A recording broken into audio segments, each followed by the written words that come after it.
Happy Friday, guys. Today's workout is for reps, so we're trying to accumulate as many reps as possible.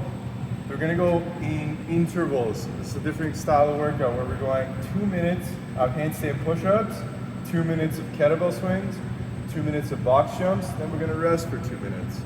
Then we're gonna go back and do 90 seconds of all the 4 movements and the rest, 1 minute and then 30 seconds.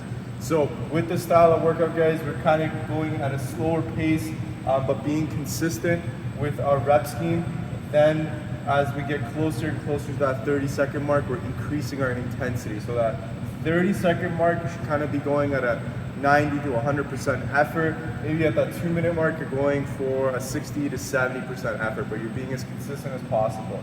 You can almost think about the density of your movements is getting higher as you go closer to that 30-second mark there. With the handstand push-ups, guys, make sure you're not going to a full max out effort in that 2 minutes there. I would say do a small set, come off, and try to keep that pace with small sets, quick rest, small sets to be able to get a lot of reps within that 2 minutes. Kettlebell swings, box jumps are more of that cardio component of this workout, so I want you guys to be moving throughout this one. Kettlebell swings, ideally if we can get that kettlebell in our hands for at least a minute, then a quick little rest, and then maybe work for that last 45 seconds is perfect. And then box jumps, we're moving for that entire interval each time. Then we're resting at the end there. Give yourself some time to kind of shake out the shoulders, the legs, and then get ready for that next round there. Again, with the handstand push-ups, choose something I would say that will allow you to keep moving, something that won't get you to muscle fatigue, especially in that first round.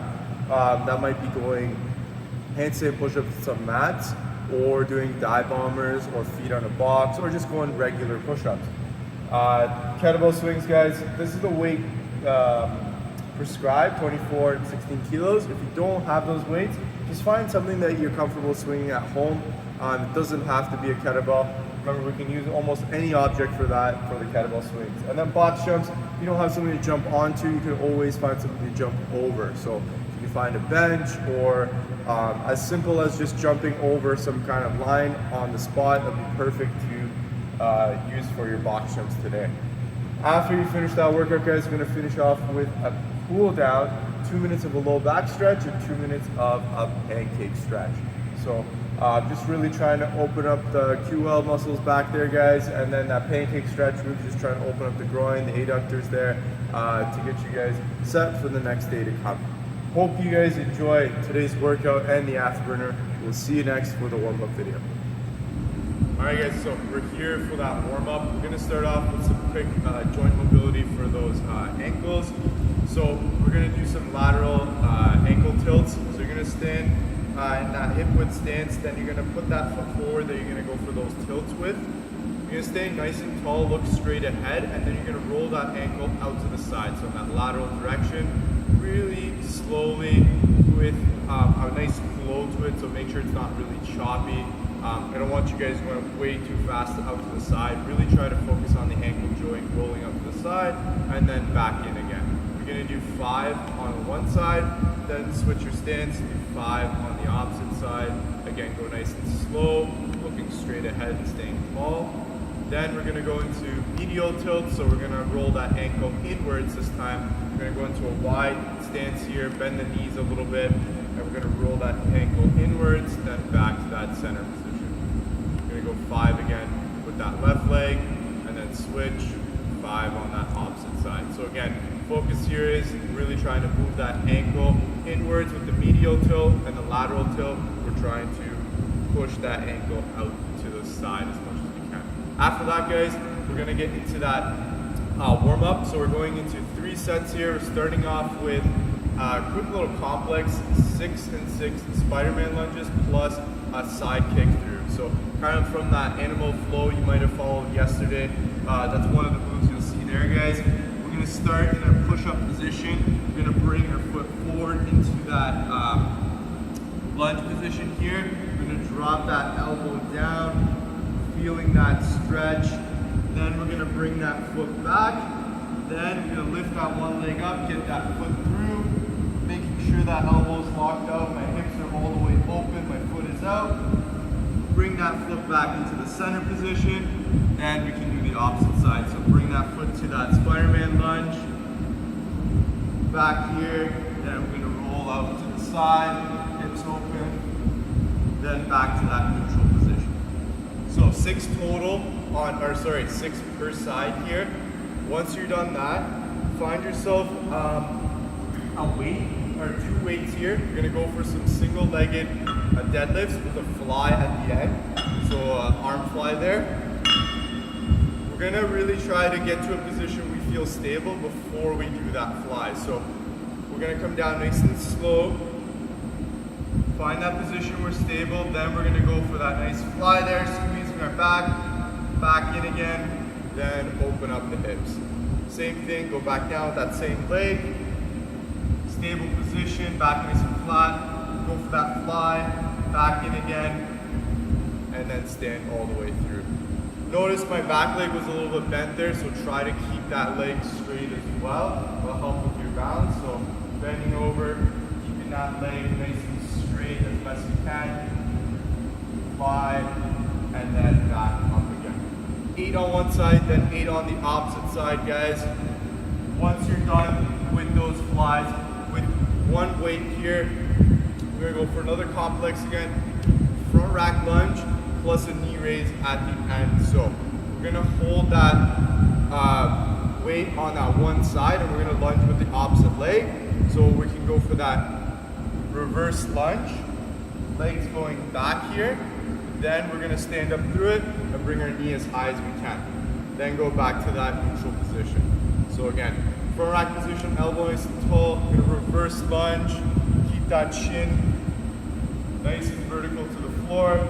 Then I'm gonna come up for that knee raise, then back to that neutral position. So when you do the opposite side switch, and do the same thing. So again, going for that reverse lunge, staying tall, really trying to load the hamstring and the glute. Then at the top, I'm gonna go for that knee raise, then back down again.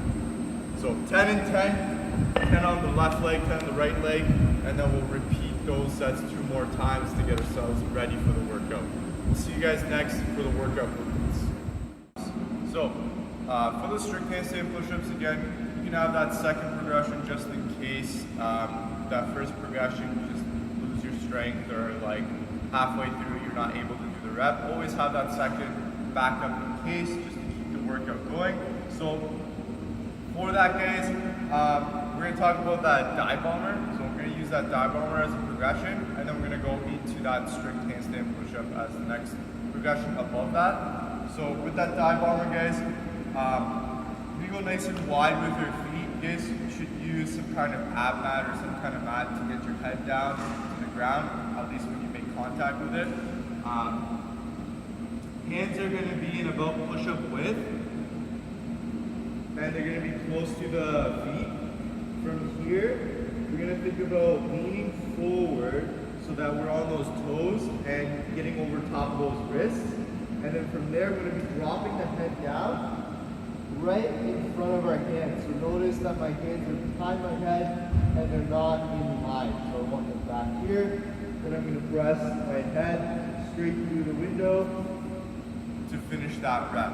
So that's key, guys. Really trying to get our head in front of our hands when we're doing that strict handstand push-up, whether it be with that dive bomber or even if you get your feet on a box and do it elevated.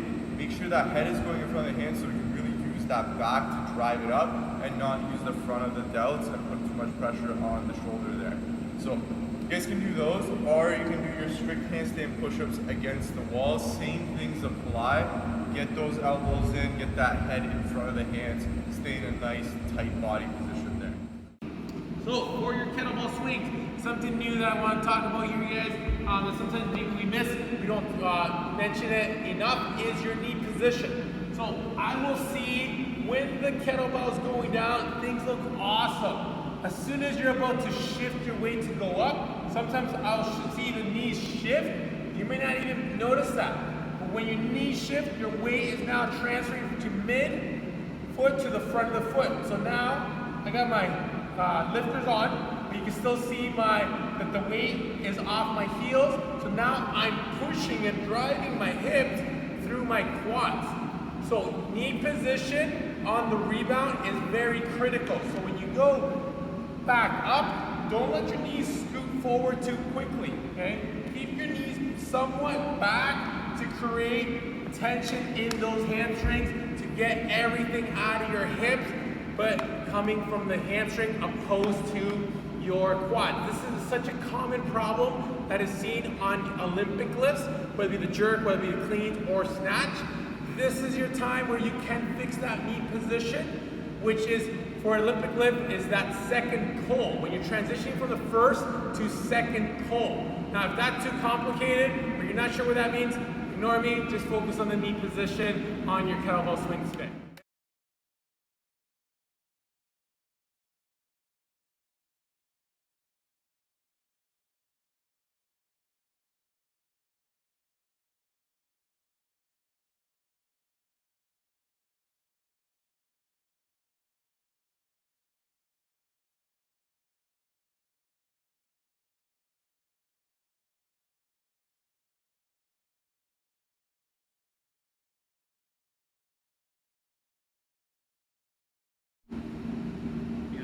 Hopefully you guys hit those 5 rounds. Let's cool off now with some mobility.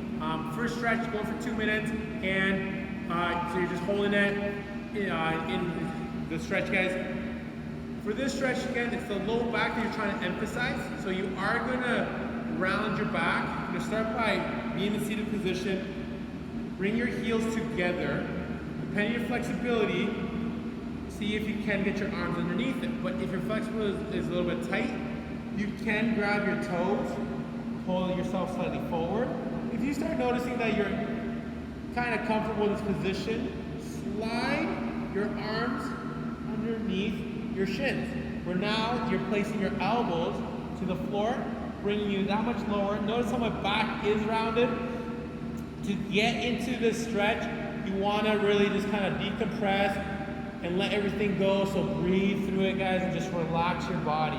Okay, so as you're in this position, you want to be relaxed to let all that tissue in your back just really slowly open it up.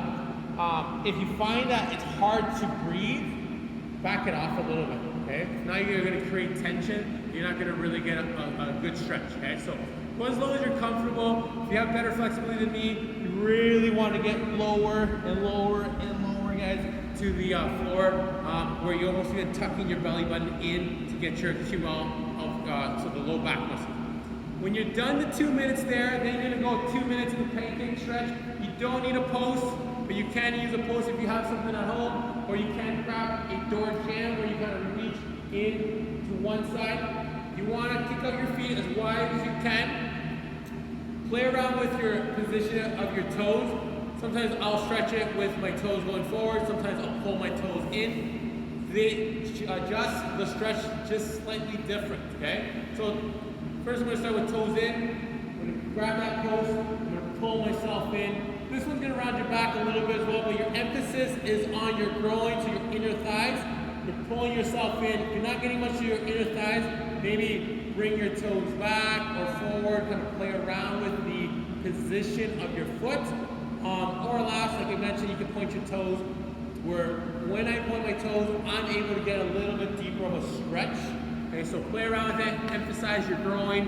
You're gonna hold that for 2 minutes to cool off today, guys. We'll see you tomorrow for the next workout.